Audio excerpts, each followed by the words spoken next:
Ravishankar university के vice chancellor doctor Shukla साहब, doctor Bose, doctor Sen, doctor कर्मकार, मेरे सीनियर डॉक्टर संस परवेज और सामने बैठे गणमान्य वैज्ञानिक गण, मेरे प्रोफेसर डॉक्टर हम्बर्डे साहब और कहीं बैठे हुए जो थोड़ी देर के लिए दिक्कत है डॉक्टर विनाद बुधनकर सर, मेरे अग्रज हमको मार्गदर्शन देने वाले गिरीश भाई देवांगन जी, ये सभी इसी कैंपस से पले बढ़े और आए हैं, सबका स्वागत। छत्तीसगढ़ की 18वीं यंग साइंटिस्ट कांग्रेस में आपने मुझे बुलाया, बहुत बहुत धन्यवाद। ये जो यंग साइंटिस्ट कांग्रेस है ये 87 में CSIR के अंडर में बना। लगभग यूरोप में ये मूवमेंट 65-67 में शुरू हो गया था और उसके बाद देश में बना। तो जब देश में ये बन रहा था तो कुछ हमारे सीनियर्स, कुछ हमारे जो बाद में हमारे प्रोफेसर्स बने, इन लोगों ने बहुत जद्दोजहद करके CSIR के अंदर में एक नया चैप्टर शुरू किया। उस चैप्टर का नाम था यंग साइंटिस्ट चैप्टर। और आज मुझे बहुत खुशी है कि उनमें से 5 जो प्रमुख लोग थे, उनमें से 3 लोग श्री अजय कुमार जी जो IIT दिल्ली के हैं, प्रोफेसर सांगल साहब जो IIT BHU के डायरेक्टर बन के रिटायर हुए, और हमारे और एक साथी, ये 3 आज छत्तीसगढ़ के रूरल इंडस्ट्रियल पार्क में मुख्यमंत्री जी की अनुशंसा में काम कर रहे हैं। तो ये जो यंग साइंटिस्ट जो उस समय यंग थे, वो आज पूरे देश भर में सब कुछ करने के बाद उन्होंने तय किया कि हम रूरल इंडस्ट्रियल पार्क में काम करेंगे। ये छत्तीसगढ़ के आदरणीय मुख्यमंत्री की वैज्ञानिक सोच की एक बहुत बड़ा एक प्रतिफल है, एक बहुत बड़ा सम्मान है। तो जब भी मैं यंग साइंटिस्ट की बात करता हूँ तो मुझे याद आता है जो जैसे पीछे में बैठे हुए हमारे यंग साइंटिस्ट थे, हम लोग भी जब यहाँ NIT में पढ़ा करते थे, बाद में IIT में पढ़ते थे, तो हम लोगों के सामने भी इसी तरह का एक आयोजन होता था जिसमें हम चाहते थे कि हमारे पेपर, और सबसे अच्छी बात ये होती थी कि जो युवा सोच होती है वो हमारे कैरिकुलम से बहुत बाहर की होती है। कभी हम लोग को ऐसा नहीं लगता था कैरिकुलम में जो पढ़ाया जा रहा है वो विज्ञान का अंतिम सत्य है। हमेशा हमको लगता था कि जो विज्ञान में पढ़ाया जा रहा है उसका 20 नीचे तक पहुंचना बाकी है। जैसे मैं एक एग्जांपल आपको देना चाहूँगा कि जब हम युवा थे और हमारा कन्वोकेशन हुआ तो डॉक्टर राजा रमन्ना है, तो डॉक्टर राजा रमन्ना ने एक बात कही थी कि साइंस एक मानसिकता का नाम है जो चिर युवा है। साइंस एक मानसिकता का नाम है जो चिर युवा है, क्योंकि वो हमेशा सीखता है, हमेशा सिखाता है। तो इसलिए यंग साइंटिस्ट लोगों का जो सम्मेलन है उसमें आके हमारी जिम्मेदारी और भी बढ़ जाती है। 1918 में दुनिया में स्पेनिश फ्लू फैला। उसके बाद 19 to 22 में हमारे यहाँ कोरोना हुआ। 100 साल के फर्क में हुआ है। अब कि 1918 से 1945 तक जितने इन्वेंशन हुए हैं दुनिया में, ये सब यंग साइंटिस्ट ने किए हैं।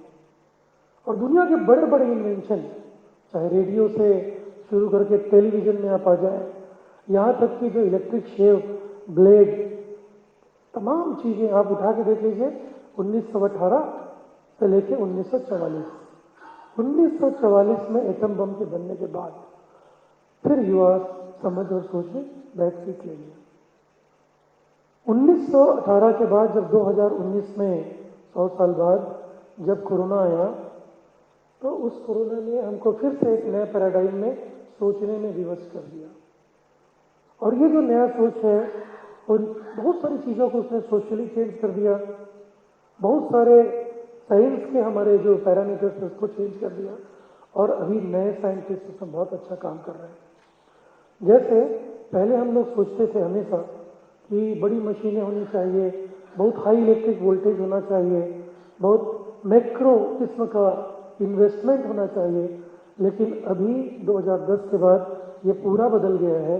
अब microchip, micro technology, nano technology, छोटी छोटी चीज़ें आ गई हैं। इन छोटी चीज़ों में सबसे इम्पोर्टेंट क्या है? इन छोटी चीज़ों में सबसे इम्पोर्टेंट ये है कि नई चुनौतियों को नया ढंग से देखा जा रहा है। एक बार मैं जर्मनी के कील यूनिवर्सिटी में गया था, तो पेट्रोलियम इंजीनियरिंग के दौरान घूमने का मौका मिलता था। तो कील यूनिवर्सिटी में उस समय नई ब्रांच शुरू हो रही थी अर्थ साइंस में। वो ब्रांच का नाम था micro nutrient geology. Micro nutrient geology कह रही थी कि जो ग्रेनाइट और बेसाल्ट की जो चूरे होते हैं, जिनको धरती नदियां बहा के लाती हैं और धरती में जब वो करती हैं तो वो चारों तरफ फैल जाते हैं। तो जब पहली बार इलेक्ट्रिक मतलब ये तड़ित चालक जो बिजली गिरती है हमारे यहाँ पर, तो लगभग 2 मिलियन वोल्ट का करंट आता है धरती पर। उस करंट से जितने छोटे छोटे पौधों को उपयोग में आने वाले अर्थ एलिमेंट्स हैं, वो चिलेटेड फॉर्म में कन्वर्ट हो जाते हैं और पौधों पे चढ़ जाते हैं। इसलिए आप देखेंगे कि जितनी ज़्यादा बिजली कड़कती है, जितना ज़्यादा इलेक्ट्रिफिकेशन होता है, उतना ज़्यादा पौधे हरे हो जाते हैं। इसके आधार पे फिर पूरा, मैं जब बात कर रहा हूँ ये 94 की बात है, 2000 के आते आते तक चिलेटेड माइक्रो न्यूट्रिएंट्स बाजार में आ गए। ये एक युवा सोच थी, एक युवा वैज्ञानिक सोच थी। तो जब मुख्यमंत्री जी यहाँ पर छत्तीसगढ़ में मुख्यमंत्री बने, उसके पहले भी क्योंकि खेती में हम काम कर रहे थे और मुख्यमंत्री जी भी एक साइंटिफिक सोच के साथ इसी कैंपस से निकले हुए एक ऐसे साइंटिस्ट थे जिन्होंने राजनीति का क्षेत्र अपनाया था। हमारी बातचीत होती रहती थी between the intervals of political episode जो आते थे, जंगलों में जाते थे हमारे साथ, और जंगलों में जब हमसे सवाल करते थे तो इतना फ्रेश इंक्वायरी होता था कि हम सभी जो साइंस पढ़े हुए लोग थे उनके लिए बहुत बड़ा चैलेंज होता था। वो पूछते थे कि ये नदियां जो है, इतने नाले छत्तीसगढ़ में क्यों है? बड़ा सवाल था, इतने नाले छत्तीसगढ़ में क्यों है? तो बाद में पता चला कि छत्तीसगढ़ में इतने नाले इसलिए हैं क्योंकि यहाँ पर हमारा साउथ ईस्ट और नॉर्थ वेस्ट मानसून मिलता है। तब पढ़ते पढ़ते ये समझ में आया कि छत्तीसगढ़ जो है हिमालय के बाद दूसरा रिवराइन सिस्टम है जिसकी किसी ने रिकॉग्निशन ही नहीं लिया। तो ये हमेशा इस तरह की प्रेरणा हम लोगों को देते रहे हैं और हमेशा हम लोगों के साथ मिलके हमको प्रेरित करते रहे हैं कि हम नई नई चीजें सोचें। गोबर का जो खाद बनाने का प्रयोग था, आप में से बहुत लोगों को पता होगा कि लोगों ने शुरू में से नॉन साइंटिफिक घोषित कर दिया। कैसे लोग हैं गोबर पे काम कर रहे हैं? गोबर पे काम करने वाले पुरातन जो राजनीतिक दल के लोग थे, उन लोगों ने तो ये कहना शुरू कर दिया कि इसको राज चिन्ह बना लो, माथे में चिपका लो। कुछ लोगों ने पढ़े लिखे टाई लगा के लड़कों का प्रदर्शन कराया कि अब हम टोकरी लेके गोबर बेचेंगे। आज हुआ ये है कि क्लाइमेट चेंज की वजह से जो कार्बन का, जो सॉइल कार्बन का धरती में अवेलेबिलिटी थी, वो 50 साल में लगभग 24% कम हो चुकी थी। हम बंजर होने की तरफ बढ़ रहे थे। उसमें 17% की वृद्धि हुई है, केवल 5% का गैप बचा है। एक छोटा प्रयोग था, पर साइंटिफिक जो उसका एक अवलोकन है वो इतना बड़ा है। तो ये जो सोच है इसको वैज्ञानिक सोच कहते हैं, और चूंकि वैज्ञानिक हमेशा युवा होता है, इसलिए इस युवा वैज्ञानिक मुख्यमंत्री की सोच को मैं सलाम करता हूं। आप सबसे आग्रह करता हूं, इन सब छोटी छोटी चैलेंजेस को छत्तीसगढ़ में जो है सामने लाइए।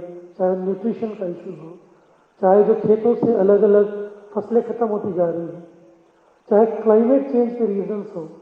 क्लाइमेट चेंज में हम लगातार सुन रहे हैं कार्बन का उत्सर्जन बढ़ गया। मैं डेटा देख रहा था, कार्बन का उत्सर्जन जितना आज है, मतलब आकाश में जितना कार्बन है, उतना कार्बन इससे पहले भी धरती में 3 बार बढ़ चुका है। एक 1901 में बढ़ा है, दूसरा 1942 में बढ़ा है। तब तो क्लाइमेट चेंज नहीं हुआ था। तो क्लाइमेट चेंज का कारण क्या है? तो क्लाइमेट चेंज का एक कारण तो कार्बन का उत्सर्जन है, पर उसके आड़ में हमारे जो डेवलपिंग कंट्रीज है उनकी इंडस्ट्रीज को बंद करना, और जिनके पास नई साइंटिफिक टेक्नोलॉजी है उस साइंटिफिक टेक्नोलॉजी को हमको परोसना, ये भी देश में चल रहा है। ये सब साइंस की आड़ में हो रहा है। कोई ये नहीं कह रहा है कि हमारा जो पोलर है, नॉर्थ पोल और साउथ पोल वो शिफ्ट हो रहा है। जियोलॉजी में एक कॉन्सेप्ट है पोलर शिफ्ट का, और वे सब बैठे हैं, उसके बड़े विद्वान हैं।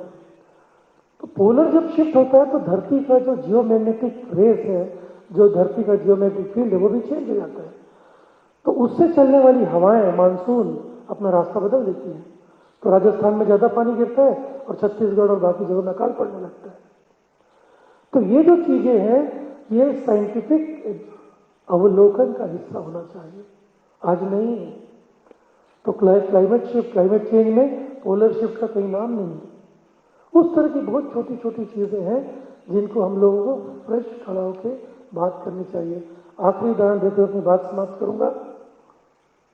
आइंस्टीन ने कहा कि E is equal to mc² होता है, यानी एनर्जी को हम मास में कन्वर्ट कर सकते हैं, या मास को हम एनर्जी में कन्वर्ट कर सकते हैं।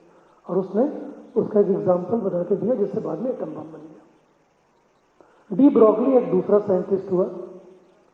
डी ब्रॉगली ने कुल 3 पेज का अपना शोध प्रबंध लिखा, जिसने कहा कि जैसे आप मैटर को एनर्जी में कन्वर्ट कर सकते हैं, वैसी एनर्जी को मैटर में कन्वर्ट कर सकते हैं। ये बहुत नई बात थी। एक यंग लड़का था जिसने शोध किया एनर्जी को मैटर में कन्वर्ट कर सकते हैं। आप यदि इसको किसी को कहते कि, तो वो कहता कि जादू वाली बात है, एनर्जी को मैटर में कैसे कन्वर्ट करेंगे। उसने लिखा, गणितीय शोध के आधार पर साबित कर दिया। उस 3-4 पेज के प्रबंध पे उसको नोबेल पुरस्कार मिला, पर उसका कोई प्रमाण उपलब्ध वो नहीं कर पाया। बाद में श्रोडिंगर आए, और श्रोडिंगर ने अपने प्रयोगों के दौरान देखा कि जब वो इलेक्ट्रॉन की बीम किसी फाइल में डालते हैं तो निकॉन के कुछ एलिमेंट्स बढ़ जाते हैं। और उसके बाद उन्होंने, श्रोडिंगर ने डी ब्रॉगली के उस थ्योरम को सही साबित किया, जिस पर उसको नोबेल प्राइज मिला था। इन्हें भी नोबेल प्राइज मिला। ये दोनों यंग साइंटिस्ट थे और एक यंग सोच थी। ये यंग साइंटिस्ट लोग नए चैलेंजेस को नए ढंग से देखते हैं, और आप सब यंग साइंटिस्ट से मेरा अनुरोध है, छत्तीसगढ़ की छोटी छोटी समस्याओं को देखिए, अच्छे से देखिए। उन सब में एक रिसर्च, एक अध्ययन छिपा हुआ है। मुख्यमंत्री जी ने उसे विशेष प्रोत्साहन दिया है। तो आप सब लोग का स्वागत है, शुभकामनाएं। बाद में आपने जो ये बुक पब्लिश की है, मैं देखूंगा यदि इसमें से कुछ अच्छा तत्काल छत्तीसगढ़ के लिए किया जा सकता है, हम मिल के साथ में काम करेंगे। इस यूनिवर्सिटी में आना ऐसा लगता है जैसे अपने पुराने दिनों में लौट आए हैं। एक घर है हमारा, तो हमारी भी दूरियां कभी कम नहीं हो सकती। धन्यवाद और बहुत बहुत बहुत बहुत धन्यवाद सर आपके